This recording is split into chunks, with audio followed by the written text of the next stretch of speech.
Did that feel a little bit like a step back from all the improvement you've had in the last couple of months, do you think? Yeah, no doubt. Well, the second quarter, third quarter did. And it wasn't something I sensed before the game because we started the game really well. So, yeah, really, really disappointing. Middle part of the game, just totally outplayed. They dominated clearance, dominated time and half, dominated inside 50s. And the things we tried just kind of didn't work. To our boys' credit, in the last quarter, we responded the right way.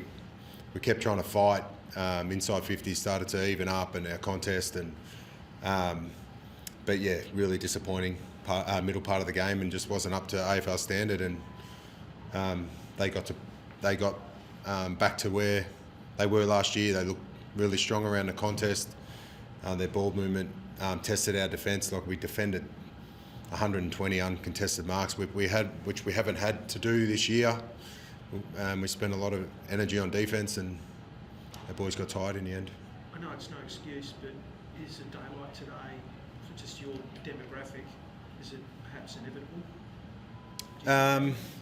We hope it's not inevitable, but we know that there might be some pain along the way, and I've said it all along. It might not be pain in certain games, but it might be in quarters. Like the second quarter, I don't think we've played any worse for the year.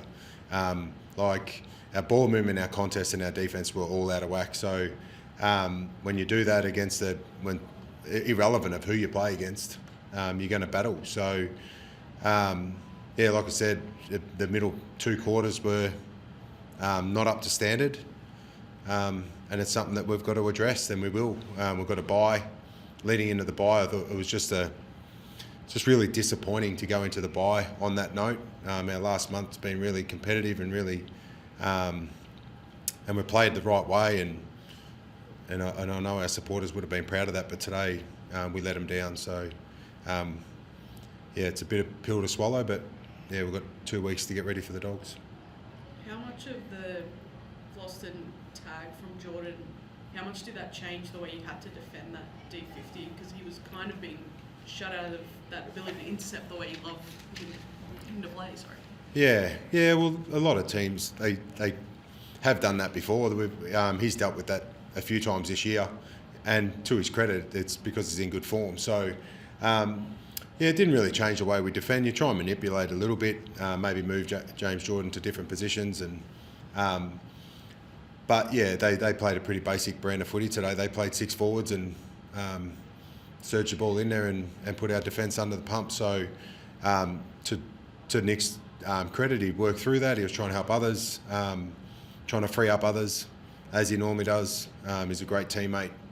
But yeah, obviously Jordan hits the scoreboard today, and you look at the matchup, and it's good coaching on their behalf. So yeah, we'll learn from it and just get better at it. Obviously, it must be quite frustrating when they're sort of just keeping it in their forward half the whole time, and especially in that first quarter, you found ways to transition from that defensive 50 to the forward half, but then they sort of stopped that. Is that what's your messaging? I guess what's your messaging to a young demographic? And it's frustrating, and there's it's hard to break through. What's the message to just keep them going and keep their heads up in that sort of situation?